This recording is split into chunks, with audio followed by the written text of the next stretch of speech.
오늘 M7 시작해 보도록 하겠습니다. 오늘은 제가 웬일로 테슬라와 엔비디아가 아니라 애플 얘기로 정리를 해드렸습니다. 사실 테슬라는 어제 많이 다루기도 했고 오늘은 막 특별한 뭐 이렇게 다 별다른 얘기가 나오지는 않았고요. 엔비디아 같은 경우에는 이제 젠슨 항이 이번에 중국 가서 여러 그 이제 관영 매체들이랑 인터뷰한 내용이 전해지기도 했는데 그 내용은 저희 2대1리에서 저희 글로벌 경제부에서 이미 어제 다룬 바가 있어서 제가 그 부분은 삭제를 했다는 점 말씀을 드리고 애플부터 말씀을 좀 드리도록 하겠습니다. 애플 월가 다수 분석가들이요. 이 애플 주가 향방을 좌우할 요인, 당연히 이 AI 시장, AI 경쟁에서의 재도약 여부를 위한 어떠한 무언가가 있어야 된다라는 얘기는 계속적으로 하고 있어요. 오늘 나온 얘기는 이겁니다. 오늘 CNBC 쪽 나와서 이 사람이 얘기를 했더라고요. 멜리우스 리서치의 벤 라이츠라는 애플 분석가인데 이 퍼플렉시티 AI 인수 관련해서는 지난달에 블룸버그 통해서 이미 좀 전해진 바가 있잖아요. 그래서 내부적으로 애플이 검토를 하고 있다. 왜냐하면 이제 자체 AI 생태계를 꾸려가는 게 문제가 있기 때문에 좀 긴급하게 빠르게 기민하게 대처하기 위해서는 이 퍼플렉시티 AI를 접목을 하는 것이 좋지 않겠느냐 이런 얘기가 나왔습니다. 그래서 그러한 전략으로 내부적으로 애플도 검토를 하고 있다고 했었고요. 이에 대해서 이제 벤 라이스가 좀 강하게 이야기를 한 거죠. 애플이 AI에서 어떠한 승기를 잡고 가기 위해서는 퍼플렉시티 인수를 하고 뭐 연 $200 구독료 같은 거 하면서 애플의 수익 부분 이 부분을 이제 수익화를 한다면 주가 상승의 계기를 맞을 수 있다 이렇게 강하게 좀 전망을 했습니다. 근데 이제 애플이 뭐 여러 이제 스타트업이랑도 또 검토를 하고 있는데 비단 퍼플렉시티뿐만이 아니라 머스크의 XAI라든지 이런 부분과의 이런 쪽과의 파트너십 등 가능성도 언급을 했다는 점 같이 체크가 됩니다.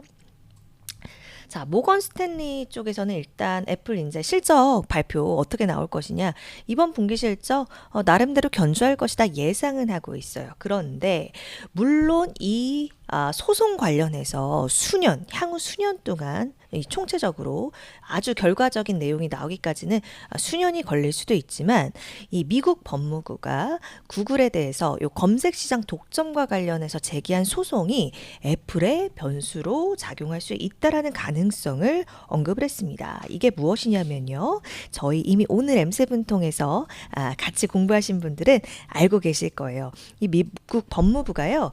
구글에 대한 반독점 소송을 제기를 했었는데 어떤 거냐면 이 구글이 불법적으로 검색 시장을 독점하고 있다. 이렇게 지난해 8월에 판결을 했었거든요. 그러니까 예를 들어서 이제 애플 보면은 요 구글 검색 바로 그냥 기본으로 탑재되어 있는 그거 있잖아요. 그러니까 구글 검색 엔진을 기본 설정으로 하게 되는 그것 대가로 애플이 연간 $200억 구글로부터 지급받았다는 사실이 이 소송 과정에서 드러났습니다. 그래서 이 이제 소송 결과에 따라서 그 구글한테 지급받던 어느 정도의 그 돈을 받지 못한다라면 애플의 수익성에 문제가 좀 생길 수도 있다라는 가능성을 모건 스탠리가 제공을 한 겁니다. 그래서 여러 가지 이제 가정을 했어요. 지금 제가 지금 한 4번째 문단 정도 보시면 뭐 EU 선택화면 모델 도입 시 뭐 EPS 2% 하락 전망 이런 식으로 말씀을 드렸는데 이게 뭐냐면 그러니까 같이 요 EU 선택화면이라는 건 뭐냐면요. 그러니까 유럽연합 쪽에서는 선택화면, 초이스 스크린 모델을 접목을 하고 있는데 이게 뭐냐면 지금 뭐 요 구글뿐만이 아니라 뭐 MS의 빙 뭐 등등 요런 거를 같이 둬서 선택을 할 수 있도록 하는 그런 옵션을 두게 되면 이런 모델을 두게 되면 애플이 이렇게 지금 구글을 독점하고 있는 그런 경우에는 경우와 대비했을 때는 2% 정도 하락할 수 있다라는 거고요. 근데 만약 대가 지급을 아예 못할 경우, 그러니까 아예 빠질 경우, 그래서 구글이 애플한테 아무런 돈을 주지 않을 경우, 이럴 경우에는 애플의 EPS가 주당 순이익이 현재 수준보다 10% 이상 하락할 수 있다. 그래서 이렇게 되면 이걸 이제 최악의 시나리오로 본 거죠. 그래서 $160대까지도 지난 4월 저점 수준으로 애플 주가가 하락할 수도 있다. 이런 가능성을 얘기를 했고요. 그리고 또 이런 가능성 세 번째 가정을 뒀어요.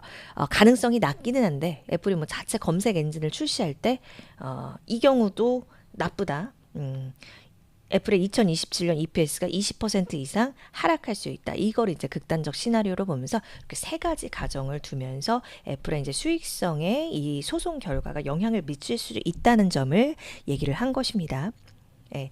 근데 이제 뭐 가능성은 일단 뭐 구글이 애플한테 이 돈 주는 것 아예 막지는 않을 것이다. 허용할 것이다. 이런 식으로 모건 스탠리가 전망을 하기는 했어요. 그렇지만 이제 세 가지 가정 상황도 여러분께서 같이 체크를 해보시면 좋을 것 같아서 말씀을 드렸습니다. 그리고 마지막으로 요거는 애플에서 보도자료가 하나 왔더라고요. 제가 아침에 메일 보는데 뉴스로도 이미 보도가 됐습니다. 이제 애플 지갑 통해서 애플 사용자분들이 티머니 통해서 이제 우리 교통카드 이렇게 딱딱 찍고 넘어갈 수 있는 거 할 수 있다고 요 내용까지 전해져서 같이 준비해 드렸어요. 예, 우리 풍풍님에 이어서 매도는 예술이다님도 주하, 예하 이렇게 말씀 주시면서 네, 등장해 주셨습니다. 감사합니다. 오늘도 여러분들이 같이 꾸며가는 오늘 M7 오전 라이브 방송 시간입니다. 자, 다음으로는 제가 메타 보도록 하겠습니다. 메타는 좀 짧아요. 근데 이제 앞서 이제 모건 스탠리가 애플 그 분기 실적 나쁘지 않을 것이다라고 전망한데 이어서 같이 얘기가 나와서 바로 준비를 해드렸어요. 모건 스탠리가 메타 목표 주가를 또 높여 잡았더라고요. $650에서 $750로 상향 조정을 했다. 그냥 이번에 이제 실적 나오는 거 예상치 실적 가이던스 충분히 충족할 것으로 전망이 되고, 그리고 라마 4 뭐 출시하고 이랬는데 라마라든지 젠 AI 이런 메타의 AI 모델 같은 경우 이런 투자자들의 기대감을 어느 정도 충족하고 있다고 모건 스탠리는 분석을 했습니다. 그래서 목표가를 다시 한번 높여 잡았다는 점이 눈에 띄고요. 다음으로는 마이크로소프트 보도록 할게요. 마이크로소프트는 오늘 뭐 사건이 하나 있었는데요. 19일이네요. 벌써 19일에 사건이 있었는데 뭐냐면 지금 해킹 사건이 발생을 한 겁니다. 뭐냐면 마이크로소프트 뭐 서버 소프트웨어를 겨냥한 해킹이 발생을 해서 100개 기관, 뭐 여기에는 대기업도 있고 은행, 의료기관, 뭐 주정부 및 국제기구 등등 100개 기관이 좀 피해를 본 것으로 나타났어요. MS에 쉐어포인트라는 기업 내부 협업 도구가 있거든요. 그러니까 이걸 통해서 문서 공유 같은 거, 당연히 문서 공유하면 거기 내부 기관들 정보 같은 거는 드러나는 것이니까요. 그런 것이 포함되는 것이니까요. 피해가 있을 수 있는 거죠.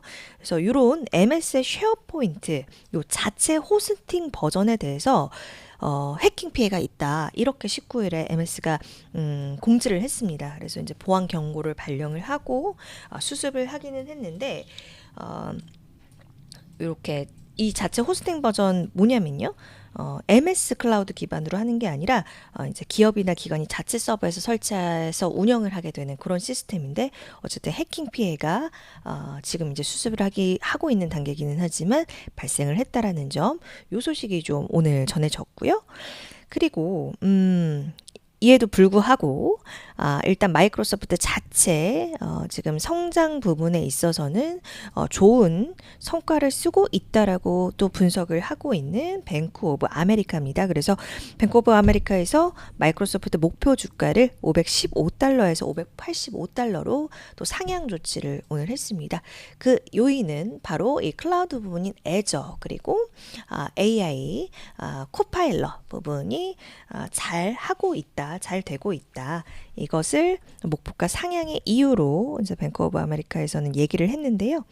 일단 애저 클라우드 이 성장률이 지난해 대비 35.5% 정도 이를 것으로 예상을 했는데, 이게 기존 이제 예상치가 34% 정도라서 소폭 이 성장률이 상향됐다라고 보시면 될 것 같고요. 성장률 예상치가. 그리고 이 코파일럿이 포함된 MS 오피스 부문 성장률도 15% 정도에 달할 것으로 예측이 되고 있습니다. 이 역시 기존 전망치보다 조금 더 상향이 된 수치고요. 그리고 전체 매출 증가율로 봤을 때도 올해 이제 회계 연도까지 14% 정도 유지할 것으로 전망이 되고 있습니다. 23일에 줄줄이 실적 발표하고 마이크로소프트는 7월 30일에 실적 발표하니까 우리는 이제 그 다음날 새벽에 받아볼 수 있겠죠. 이제 현재 시간 기준이니까요. MS 실적 내용 나오는 것도 제가 정리해서 여러분 한눈에 보실 수 있도록 말씀드리도록 하겠습니다. 다음으로는 아마존 살펴보도록 하겠습니다.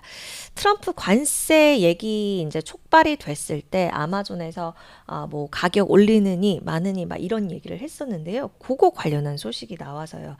그때 한번 저격을 당했었어요. 뭐냐면요. 그때 관세 대응하려고 공급업체 가격 인하 요구했다가 이거 그때 이제 트럼프 쪽에서 백악관 쪽에서 이거 잘못됐다라고 얘기를 하니까 이렇게 정가하면 안 된다고 잘못됐다고 얘기를 하니까 깨갱하면서 안 하겠다고 했었거든요. 근데 안 하겠다라고 이야기를 했었는데 1,200여 개 저가 상품 가격 그리고 생활 필수품 예를 들어서 뭐 데오드란트라든지 프로틴 쉐이크라든지 뭐 반려동물 용품 뭐 이런 1,200개 품목 평균 5.2% 가격 인상을 단행한 것으로 오늘 좀 월스트리트 저널에서 보도가 됐습니다. 근데 반면 경쟁사의 월마트는 오히려 같은 품목의 가격을 평균 2%가량 낮춘 것으로 전해지면서 약간 비교되는 이슈가 발생이 됐더라고요. 근데 이게 그때 가격 인상하라 막 이렇게 아마존 쪽에서 그 공급업체들한테 이야기를 했던 게 제품 원가 오르니까 소비자 가격 유지하기 위해서 공급업체 이제 마진 양보를 이렇게 압박을 했었던 건데 그거랑 별개로 이번 가격 인상은 공급업체가 출고가 올리지 않았음에도 불구하고 소비자 가격이 오른 사례라 가지고 더 회자가 되는 듯합니다. 자, 이렇게 아마존 소식까지 오늘 M7 내용으로 좀 정리를 해드리도록 하겠고요. 제가 요거 말씀을 안 드렸네요. 제가 화면에 담지는 않았는데 요거는 짧게 언급드리고 지나갈게요. 오픈 AI가 내년 초에 워싱턴 DC에 첫 사무실을 열 예정이라고 합니다. 이 의미는 뭘까요? 샘 올트먼이 이 규제기관이랑 그러니까 이쪽 정부 쪽과 더 관계를 강화하려 한다. 이런 신호로 여러분 해석을 해보시면 좋을 것 같아요. 그리고 이제 오는 화요일에 뭐 또 연준이 주최하는 컨퍼런스에 샘 올트먼이 또 참여를 한다고 하는데 어떤 발언이 나올지 이 부분도 제가 내용 나오면 정리를 해드리도록 할게요. 자, 여기까지 오늘 M7 소식으로 전달 드리도록 하겠습니다.